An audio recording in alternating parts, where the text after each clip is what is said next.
स्वागत है आप सभी का रोशन सा स्टडी पॉइंट पे। और आज की इस वीडियो में हम समझने वाले हैं विचारक विश्वास और इमारतें। चैप्टर नंबर है 4 12th क्लास हिस्ट्री का और ये पार्ट 3 है। इसके ऊपर मैं 2 वीडियो पहले ही बना चुका हूँ। तो आज का जो वीडियो है एनिमेशन वीडियो नहीं है बल्कि पीडीएफ के थ्रू मैं आप लोगों को समझाने वाला हूँ, क्योंकि यार मेरे एमए के एग्ज़ाम स्टार्ट हो गए हैं और एमए में हिस्ट्री से ही कर रहा हूँ और काफ़ी ज़्यादा टफ एग्ज़ाम होता है। और इसके अलावा मेरे को अपने कोचिंग सेंटर के बच्चों को भी पढ़ाना होता है, प्लस में आप लोगों के लिए भी वीडियोस बनाने होते हैं। तो इसमें क्या है कि यार एनिमेशन वीडियो में काफ़ी ज़्यादा समय लग जाता है। एक वीडियो तैयार करने में मान लो कि 4 से 5 घंटे का समय लगता है। अब मान लो एक दिन में मैं 4 से 5 घंटे सिर्फ आप लोगों के लिए एक वीडियो बनाने में ही दे दूंगा, तो मैं बच्चों को कब पढ़ाऊंगा और अपनी स्टडी भी मेरे को खुद ही करनी होती है। तो इसलिए मैं पीडीएफ के थ्रू आप लोगों के लिए वीडियो बना रहा हूँ, क्योंकि वीडियो तो चाहिए भाई, आप लोगों को अपनी स्टडी भी करनी है तो वीडियो चाहिए, है ना। तो इसलिए आप लोगों के लिए पीडीएफ के थ्रू ही वीडियो बना रहा हूँ और बहुत ही आसान और सरल भाषा में सबको समझा दूंगा, एकदम जैसे एनिमेशन वीडियो में समझाता हूँ ना, उससे भी समझ लो कि उससे भी ज़्यादा अच्छे से आपको इस वीडियो में टॉपिक समझ में आने वाले हैं। तो वीडियो को एंड तक देखिए और चैनल को सब्सक्राइब भी आप लोग ज़रूर कर लें। तो दोस्तों, जैसे कि आपको पता है कि इस चैप्टर में हमने बौद्ध धर्म का पूरा इतिहास समझ लिया है, ठीक है ना। बौद्ध धर्म और गौतम बुद्ध के बारे में जान लिया हमने, है ना। और स्तूप क्या होते हैं, उसको कैसे बनाए जाते थे, उसकी संरचना कैसी होती थी, ये सारा कुछ हम पहले ही समझ चुके हैं फर्स्ट पार्ट और सेकंड पार्ट के वीडियो में। मैंने क्या किया था, शुरू के कुछ टॉपिक को स्किप कर दिया था आपको चैप्टर को और ज़्यादा आसान बनाने के लिए। तो आज की इस वीडियो में हम क्या करने वाले, शुरू के जो टॉपिक है उसको ही हम समझने वाले हैं, ठीक है। शुरुआत में अगर हम बात करें तो सबसे पहला जो हमारा टॉपिक रहने वाला है वो सांची के स्तूप के बारे में ही है।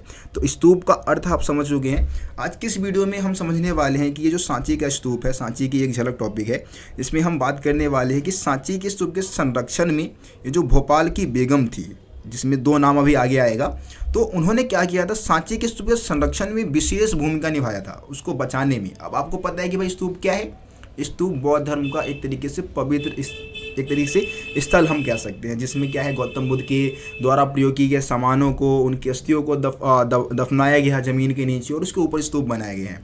तो स्तूप का विशेष महत्व है बौद्ध धर्म के इतिहास में। लेकिन जब अंग्रेज भारत में आए तो उस समय क्या था कि स्तूप काफ़ी ज़्यादा मतलब मात्रा में जो स्तूप थे या जो हमारे पुराने अवशेष थे उसको वो अपने देश लेके जाना चाहते थे, उसको नष्ट करना चाहते थे, है ना। तो लेकिन भोपाल की बेगमों ने क्या किया, मैं आपको बता देना चाहूँगा कि जो सांची है कहाँ भाई, सांची है भोपाल में, ठीक है। और आपको पता है कि भोपाल कहाँ है, भोपाल एमपी में, है ना, मध्य प्रदेश, एमपी की राजधानी है भोपाल। तो भोपाल की बेगमों ने क्या किया था, सांची के स्तूप को बचाने में एक विशेष भूमिका निभाई थी। अब क्या क्या किया देखिए, सबसे पहले क्या हुआ, कुछ फ्रांसीसी जो थे, लगभग 19वीं सदी की हम बात कर रहे हैं, तो 19वीं सदी में बहुत सारे फ्रांसीसियों ने क्या किया, एक कोशिश की कि भाई सांची के एक तोरण द्वार को, पूर्वी तोरण द्वार को उठा के अपने देश ले जाए, अपने देश लेके जाना चाहते थे, है ना। और ऐसी कुछ कोशिश जो थी वो अंग्रेज़ों ने भी किया था, अंग्रेज़ों ने भी ऐसी कोशिश की, वो भी सांची के जो तोरण द्वार वगैरह थे या वहाँ पे बनी जो मूर्तियाँ थी उसको उठा के अपने देश लेके जाना चाहते थे। लेकिन जो भोपाल के बेगम है, भोपाल के बेगमों ने क्या किया, उनको प्लास्टर की प्रतिकृतियों से संतुष्ट कर दिया। प्लास्टर की प्रतिकृतियों का मतलब है कि जो नकली मूर्तियाँ थी, नकली तोरण द्वार थे, उससे उनको क्या कर दिया, खुश कर दिया, उनको बेवकूफ़ बना दिया। और इस तरीके से हमारे देश की जो मेन मुख्य कलाकृति थी वो उसी जगह पे बनी रही, यानी कि सांची के जो तोरण द्वार थे उसी जगह पे सुरक्षित रहे। इसके अलावा यहाँ के 2 बेगमों के नाम आपको याद करके रखना है। एक तो भोपाल की जो बेगम थी शाहजहाँ बेगम थी और दूसरी बेगम है सुल्ताहजहाँ बेगम। इन दोनों ही बेगम ने क्या किया, इस प्राचीन स्थल के रख रखाव के लिए धन का अनुदान दिया, पैसे खर्च किए और इसकी देखरेख की, ठीक है। इसके अलावा जॉन मार्शल ने क्या किया, सांची के ऊपर एक पुस्तक लिखी, ठीक है, सांची के बारे में उसमें बताया अपनी पुस्तक में। जॉन मार्शल के बारे में आप लोग पहले चैप्टर में पढ़ चुके हैं, है ना। तो जॉन मार्शल ने क्या किया था, एक पुस्तक लिख दी सांची के ऊपर, और उस पुस्तक को प्रकाशित करवाने में, मतलब छपवाने में सुल्ताहजहाँ बेगम ने क्या किया, अपना धन का अनुदान दिया और उसको सब छपवाने में मदद की। इसके अलावा सुल्ताहजहाँ बेगम के बारे में एक और पॉइंट बताएंगे कि सांची के स्तूप के आसपास एक संग्रहालय बनवाया, संग्रहालय यानी कि म्यूजियम, है ना, और अतिथिशाला बनवाया, जहाँ पे अतिथि लोग रुक सकते थे, ठहर सकते थे, तो इसके निर्माण के लिए भी क्या किया, सुल्ताजा बेगम ने धन का अनुदान दिया था। तो 4-5 पॉइंट आपको बताने हैं। जैसे कि सबसे पहले फ्रांसीसी आए, अंग्रेज है, उन्होंने क्या किया, सांची के तोरण द्वार को यानी कि एंट्री गेट को उठा के अपने साथ अपने देश लेके जाना चाहते थे, लेकिन भोपाल की बेगमों ने क्या किया, उनको प्लास्टर की प्रतिकृतियों से संतुष्ट कर दिया। इसके अलावा जो शाहजहाँ बेगम और सुल्ताजा बेगम ने क्या किया, इस प्राचीन स्थल के रखरखाव के लिए धन का अनुदान दिया। ये पॉइंट आप बता दें, है ना। और जॉन मार्शल की पुस्तक को भी सुल्ताजा बेगम ने क्या किया, प्रकाशित करवाया। और सुल्ताजा बेगम ने संग्रहालय और अतिथिशाला बनवाने के लिए भी धन का अनुदान दिया। तो इस तरीके से हम कह सकते हैं कि भोपाल के बेगमों द्वारा लिए गए अच्छे निर्णय के कारण ही सांची का जो स्तूप है वो आज सुरक्षित है। नहीं तो इसकी हालत भी ऐसा कहा जाता है कि अमरावती के स्तूप जैसा हो जाता भाई। अमरावती, अभी भाई अमरावती जो है आंध्र प्रदेश में है, अमरावती में भी एक विशालकाय और बहुत ही सुंदर स्तूप बना हुआ था। ठीक है, स्तूप का चित्र आप देख भी पाएंगे। तो ये तो वैसे सांची के स्तूप का चित्र बना हुआ है, लेकिन अमरावती में जो स्तूप बनाया गया था ना वो इससे भी विशालकाय और शानदार था, लेकिन अमरावती का स्तूप नष्ट हो गया। हम इसके अगले वीडियो में समझेंगे कि अमरावती का जो स्तूप था वो क्यों नष्ट हो गया था और सांची का स्तूप क्यों बचा रह गया। उसके बारे में आप जान गए कि भाई भोपाल के बेगमों ने क्या किया, इसको बचाने में विशेष भूमिका निभाई थी, नहीं तो सांची के स्तूप की हालत भी कैसी हो जाती, अमरावती स्तूप जैसी हो जाती। अब हम आगे अगले टॉपिक की बात कर लेते हैं, पृष्ठभूमि, यज्ञ और विवाद। देखिए यहाँ से एक बहुत ही इंपॉर्टेंट क्वेश्चन बनता है कि जो ये प्रथम शताब्दी ईसा पूर्व, प्रथम सहस्र शताब्दी ईसा पूर्व का जो समय काल है वो विश्व इतिहास में एक महत्वपूर्ण समय काल क्यों माना जाता है। यहाँ पे आपको ना सहस्र शताब्दी का मतलब पता होना चाहिए। सहस्र शताब्दी का मतलब होता है 1000 साल। इतिहास में 1000 साल को दर्शाने के लिए सहस्र शताब्दी शब्द का इस्तेमाल किया जाता है। मतलब कि ईसा पूर्व प्रथम सहस्र शताब्दी यानी कि ईसा मसीह के जन्म से पहले का जो 1000 वर्ष है ना वो विश्व इतिहास में एक महत्वपूर्ण मोड़ माना जाता है, एक महत्वपूर्ण काल माना जाता है। क्यों, इसके पीछे क्या कारण है। तो देखिए इस समय काल में क्या होता है, पूरी दुनिया में हम देखते हैं, पूरे वर्ल्ड में बहुत सारे विचारकों का उदय होता है। विचारक यानी कि चिंतक, है ना, जो समाज की जो समस्या है उसको सुलझाने की कोशिश करते हैं। जैसे कि हम यहाँ पे बात करते हैं ईरान में जरथोस्त्र, यानी कि जरथोस्त्र कौन है, ये जो फारसी धर्म है आपका, फारसी नहीं बोलेंगे, पारसी बोलेंगे, ठीक है। तो ये जो पारसी धर्म है इसके संस्थापक जरथोस्त्र को ही माना जाता है। ठीक है, तो ईरान में इनका उद्भव हुआ। हम चीन की बात करें तो चीन में खुंगतसी नाम बता रखा है, थोड़ा खतरनाक नाम है भाई, याद करना पड़ेगा आपको। चीन में खुंगतसी जैसे विद्वान उभर के सामने आते हैं। यूनान में, अगर यूनान की हम बात करें तो सुकरात, प्लेटो, अरस्तु जैसे विद्वान उभर के सामने आते हैं। ठीक है, और इनके बारे में आप लोग पॉलिटिकल साइंस के बुक में पढ़ते भी होंगे, सुकरात, प्लेटो, अरस्तु के बारे में। सिकंदर के गुरु थे अरस्तु, है ना, तो ये सारी चीज़ें आप पढ़ चुके हैं। वैसे भारत की हम बात करें तो भारत में महावीर, जैन और गौतम बुद्ध जैसे चिंतकों का उदय हुआ। और इन्होंने क्या किया, जो समाज में जो भी कुरीतियाँ थी, है ना, जो बुरी प्रथाएं थी, उसके खिलाफ इन्होंने क्या किया था, आवाज़ उठाया था।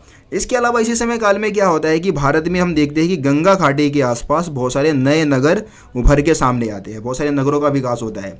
और इसी समय लोगों के सामाजिक और आर्थिक जीवन में भी बदलाव देखने को मिलता है। सामाजिक जीवन में क्या बदलाव हुआ कि भाई यज्ञों की जो परंपराएं थी उसके खिलाफ आवाज़ उठाया गया, है ना। जो शूद्र थे उन्होंने भी क्या किया, अच्छी बेहतर ज़िंदगी की डिमांड करने लग गए। इसके अलावा आर्थिक जीवन में क्या बदलाव हुए, बहुत सारे बदलाव हुए। जैसे कि खेती करने के नए तौर तरीके विकसित हो गए थे और लोहे के हलों का प्रयोग करके किसानों ने क्या किया, खेती करना शुरू कर दिया। तो ये सब आर्थिक जीवन में बदलाव देखने को मिल रहा था इस समय काल में।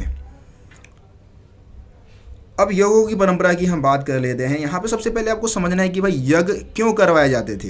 यज्ञ करवाने जाने के पीछे का मुख्य कारण क्या होता था प्राचीन समय काल में। तो यज्ञ करवाने के मेन कारण जो होते थे उसमें ये था कि भाई एक तरीके से सुख की प्राप्ति के लिए, शांति की प्राप्ति के लिए, है ना, पुत्र की प्राप्ति के लिए यज्ञ करवाते थे। या राजा महाराजा अगर युद्ध में जाते थे तो युद्ध में विजय प्राप्त करने के लिए भी क्या करते थे, यज्ञ करवाते थे। यहाँ पे आपको ना वैदिक वेद के बारे में पता होना चाहिए। आपको पता है कि भाई हिंदू धर्म के 4 वेद है, ऋग्वेद, सामवेद, यजुर्वेद और अथर्ववेद। जिसमें से हम यहाँ पे ऋग्वैदिक काल की बात करें, जो ऋग्वैदिक काल है उसका समय काल लगभग 1500 ईसा पूर्व से लेके 1000 ईसा पूर्व माना जाता है। और इस समय काल में जिन देवी देवताओं की आराधना की जाती थी उसकी अगर हम बात करें तो अग्नि, इंद्र, सोम जैसे देवताओं की इस समय काल में क्या की जाती थी, आराधना की जाती थी। अगर हम यज्ञों की बात करें तो देखिए यहाँ पे यज्ञों के बारे में बता रखा है कि यज्ञ 2 जटिल यज्ञों के नाम बता रखे हैं जो मतलब महत्वपूर्ण यज्ञ हुआ करते थे, जिनको करवाना थोड़ा सा कठिन था। और उसमें से एक तो राजसूय आपका है, 2 जटिल यज्ञों में से पहला नाम आप राजसूय का बता सकते हैं और दूसरा आप अश्वमेध का बता सकते हैं। अब ये राजसूय और अश्वमेध का मतलब क्या है, देखिए ये जो राजसूय है उस समय यज्ञ उस समय करवाया जाता था जब किसी राजा को राजगद्दी पे बैठाया जाता था, मतलब उसका राज्याभिषेक जब होता था ना राजा का या राजकुमार का, तो उस समय राजसूय यज्ञ करवाया जाता था। दूसरी तरफ अगर हम अश्वमेध यज्ञ की बात करें तो अश्वमेध यज्ञ में क्या होता था कि भाई एक घोड़े को छोड़ा जाता था यज्ञ के बाद। जैसे कि आप लोगों ने रामायण में देखा होगा, लव कुश की कहानी देखी होगी, तो राम जी ने क्या करवाया, अश्वमेध यज्ञ करवाया था और उसके बाद अपने एक घोड़े को छोड़ दिया था पूरे साम्राज्य में घूमने के लिए। अब वो घोड़ा जहाँ जहाँ घूमेगा ना उस राजा का ही साम्राज्य माना जाएगा जिसने इस घोड़े को यज्ञ करके छोड़ दिया है ना। अगर कोई उस घोड़े को पकड़ता है तो क्या करना होगा, उस राजा से युद्ध करना होगा जिसने इस घोड़े को यज्ञ के बाद छोड़ दिया है ना। तो लव कुश ने क्या किया था, घोड़े को पकड़ लिया था। इस कारण जो भी अयोध्या के राजा थे, मतलब राजकुमार थे या फिर जो भी उनकी सेना है, उससे क्या हुआ, लव कुश का युद्ध हुआ था। ये कहानी आप लोगों ने सुना होगा, ठीक है। तो राजसूय और अश्वमेध 2 जटिल यज्ञ माने जाते थे और इन यज्ञों को ज़्यादातर जो ब्राह्मण पुरोहित है वही करवाया करते थे। दोस्तों अब एक अगला टॉपिक है हमारा नए प्रश्न। इसमें हम बात करने वाले हैं कि नए प्रश्न जो ये लगभग 6वीं शताब्दी ईसा पूर्व में देखने को मिलता है। बहुत सारे नए नए प्रश्न मनुष्य के जीवन में उभर के सामने आ रहे थे और उन सभी प्रश्नों का हल ढूंढना चाहते थे। जैसे कि जो पुनर्जन्म है वो सही में हमारे अतीत में कर्मों जो हम कर्म करते हैं उसके अकॉर्डिंग निर्धारित किया जाता है। तो इसके लेकर बहुत सारे मतलब विचारधाराएँ उभर के सामने आ रही थी। जैसा कि आपको पता है कि हिंदू धर्म में क्या है, हिंदू धर्म में ये कहा गया है कि भाई हमारा जो पुनर्जन्म है, मतलब अगला जो हमारा जो जन्म होगा वो इस जन्म में हम जैसा कर्म करेंगे ना उसी के अनुसार हमें अगला पुनर्जन्म मिलेगा, है ना। अच्छे कर्म करेंगे तो मनुष्य बनेंगे, अगर बुरे कर्म करेंगे तो हम कीड़े मकोड़े या फिर किसी जानवर में हम क्या होंगे, जन्म ले लेंगे, ऐसा कहा जाता है। तो लेकिन बहुत सारे विद्वानों ने इस समय क्या किया, इस चीज़ को नकारा भी था। अब यहाँ पे वाद विवाद और चर्चाएं, इस चीज़ को हम समझ लेते हैं। इसमें बताया गया है कि 600 ईसा पूर्व के समय काल में भारत में क्या हुआ, कुल मिला के 64 संप्रदायों का उदय देखने को मिलता है। 64 संप्रदाय। अभी 64 संप्रदाय क्या है, 64 संप्रदाय एक तरीके से हम कह सकते हैं कि जो हिंदू धर्म है ना, हिंदू धर्म में से ही छोटे छोटे नए नए गुरु उभर के सामने आ गए और उन्होंने हिंदू धर्म के जो सिद्धांत थे उसी में कुछ कुछ परिवर्तन लाया और एक अलग से संप्रदाय बना लिया कुछ लोगों को इकट्ठा करके, ठीक है। ये 64 संप्रदाय थे जिसमें से बौद्ध धर्म और जैन धर्म की जो संप्रदाय थी वो सबसे ज़्यादा फेमस हुई थी, आपको पता है। अब हर एक संप्रदाय में क्या होता था कि हर एक संप्रदाय का अपना एक क्या होता था, गुरु होता था, है ना। और एक गुरु और जो मतलब शिक्षक है वो क्या करते थे, जो भी है गुरु शिक्षक एक दूसरी जगह से घूमते रहते थे, एक जगह से दूसरी जगह पे घूम घूम के अपने विचारों को फैलाते थे, तर्क वितर्क करते थे, जो भी एक तरह से प्रश्न है उसका हल ढूंढने की कोशिश करते थे। और कहाँ पे रहते थे, ये रहते थे कुटागशालाओं में। कुटागशाला यानी कि नुकीले छत वाले झोपड़ी जो है उसमें रहा करते थे ये लोग। अब धीरे धीरे क्या हुआ कि बहुत सारे लोग इन शिक्षकों के विचार से प्रभावित होने लग गए, है ना। और इस तरीके से उस संप्रदाय की संख्या बढ़ने लग गई। जैसे कि हम गौतम बुद्ध की ही बात कर लेते हैं। गौतम बुद्ध भी क्या करते थे, एक जगह से दूसरी जगह पे घूम घूम के अपने विचारों को फैलाते थे।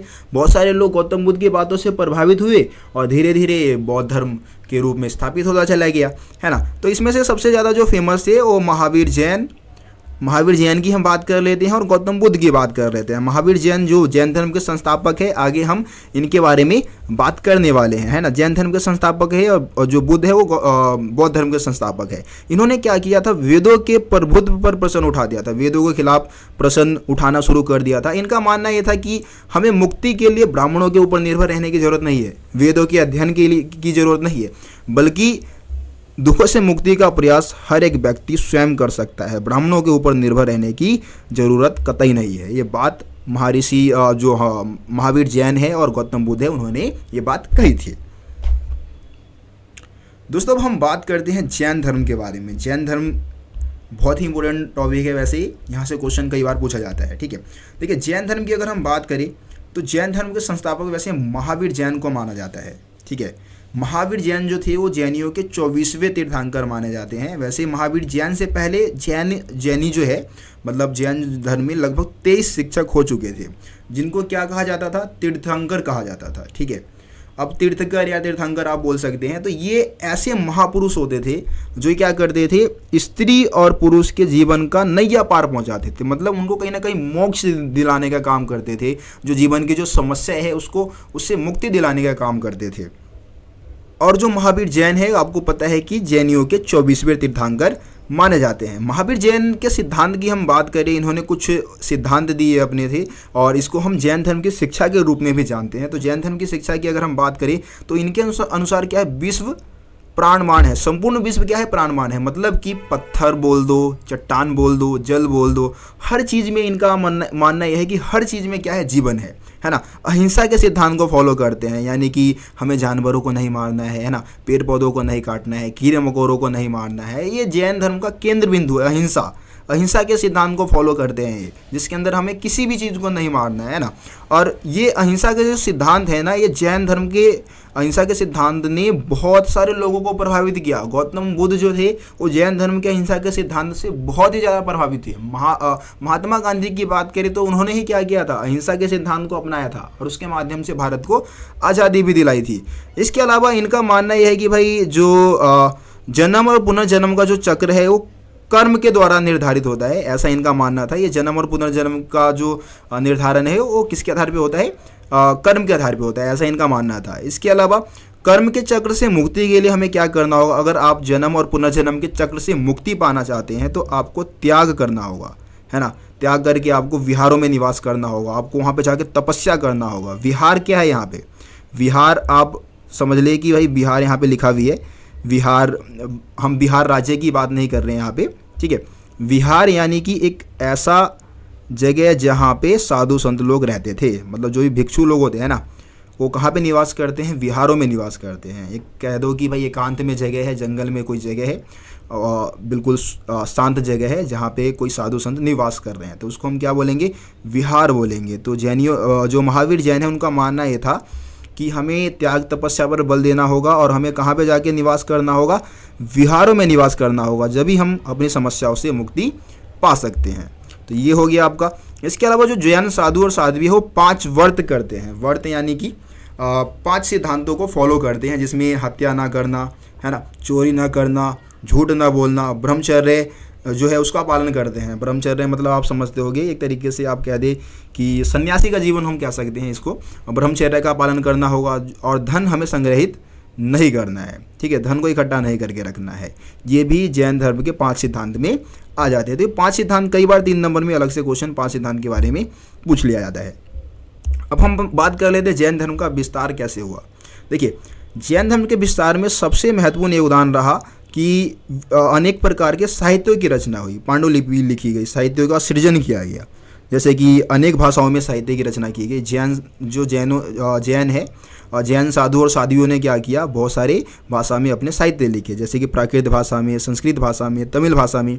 और इन सभी साहित्यिक ग्रंथों को कहाँ पे रख दिया, मंदिर के आसपास जो पांडुलिपि होते थे, और मतलब जो पांडुलिपि है उसको मंदिर के आसपास जो पुस्तकालय होता था, यानी कि मंदिरों में जो लाइब्रेरी होता था ना, उसमें इसको क्या किया, इन सभी पुस्तकों को सुरक्षित रख दिया। अब इससे क्या हुआ, बौद्ध धर्म का विस्तार हुआ, यानी कि लोगों ने इन पुस्तकों को पढ़ा, बौद्ध धर्म के बारे में जाना और बौद्ध धर्म को अपना लिया। एक पॉइंट तो आप ये बस बता सकते हो। दूसरा पॉइंट आप बता सकते हो, राजाओं की सहायता। ये इंक सही से चल नहीं रहा है इसका, ठीक है। राजाओं की सहायता में हम क्या बताएंगे, यानी कि बहुत सारे राजाओं ने भी क्या किया, जैन धर्म को अपनाया और इसको फैलाने में भी योगदान दिया। जैसे कि हम यहाँ पे चंद्रगुप्त मौर्य की बात करते हैं, ठीक है। चंद्रगुप्त मौर्य का आप अगर इतिहास पढ़ेंगे ना, तो आप जानेंगे कि चंद्रगुप्त मौर्य खुद जैन धर्म को फॉलो करते थे, ठीक है, जो जैन धर्म को उन्होंने अपना लिया था। तो जब राजा किसी धर्म को अपनाता है ना, तो बहुत सारे प्रजाजन भी क्या होते हैं, उससे प्रभावित होते हैं और वो भी उस धर्म की ओर आकर्षित होते हैं। तो राजाओं ने क्या किया, जैन धर्म को अपनाया और उसे लोगों ने भी जैन धर्म को अपना लिया। तो इससे भी जैन धर्म का विस्तार हुआ, जैन धर्म और तेज़ी से फैला। तो ये सारे पॉइंट आप जैन धर्म के विस्तार में बता सकते हैं, ठीक है। आपको अगर किसी भी पॉइंट में दिक्कत है, किसी भी टॉपिक में दिक्कत है, आप मेरे को कमेंट में बता सकते हैं। मैं कोशिश करूँगा कि जब इंपॉर्टेंट क्वेश्चन की वीडियो बनाऊँ तो वहाँ पे उस क्वेश्चन को ऐड कर दूँ जो आपको समझ में नहीं आया है, ठीक है। बाकी यार नोट्स को आप पढ़ सकते हैं, नोट्स में हर एक टॉपिक को बहुत ही अच्छे से कवर किया गया है, उसमें हर एक पॉइंट्स को अच्छे से लिखा गया है। आप देखेंगे कि नोट्स में हर एक टॉपिक को मैंने क्वेश्चन फॉर्म में ऐड किया है, तो वहाँ पे आपको एक तो क्वेश्चन का भी नॉलेज मिल जाएगा और आंसर आपको, हर एक आंसर आपको या तो हेडिंग के थ्रू समझा रखा है या फिर पॉइंट्स के थ्रू समझा रखा है। तो आप नोट्स भी पढ़ेंगे तो ज़्यादा फायदे में रहेंगे। इसके अलावा यार आप नोट्स खुद भी बना सकते हैं। नोट्स बनाना कोई ज़्यादा बड़ी बात नहीं है। मैं जब खुद 12th क्लास में था तो खुद NCERT बुक को पढ़ता था, और उस समय तो मेरे समय में भाई यूट्यूब का भी क्रेज, मेरे घर में फ़ोन भी नहीं था कि मैं यूट्यूब से पढ़ सकूँ। अब तो तुम्हारे पास यूट्यूब पे इतने सारे टीचर्स हैं जो कि आपको पढ़ाते हैं, अच्छी वीडियोस बनाते हैं आप लोगों के लिए, है ना। और हमारे समय में ऐसा कुछ नहीं था, ना तो कोई कोचिंग सेंटर, ना यूट्यूब पे कोई ऐसा हमारे पास साधन था जिससे कि हम यूट्यूब के थ्रू पढ़ सके। लेकिन आप लोगों के पास इतने सारे साधन है तो इसका आप सही से यूज करेंगे ना तो आप ज़रूर अच्छा स्कोर कर पाएंगे। ठीक है, तो ये सारी चीज़ें आप करें, ज़रूर करें, आपको ज़रूर फ़ायदा मिलेगा इसका। बाकी यार आप लोगों से मुलाकात होगी अब अगले वीडियो में। अगले वीडियो में कोशिश करूँगा कि यार एनिमेशन के थ्रू ही बनाऊँ। ठीक है, एनिमेशन के माध्यम से आपको सारे टॉपिक में समझा दूंगा। तो मिलते हैं आप लोगों से फिर अगली वीडियो में, तब तक के लिए जय हिंद, जय भारत।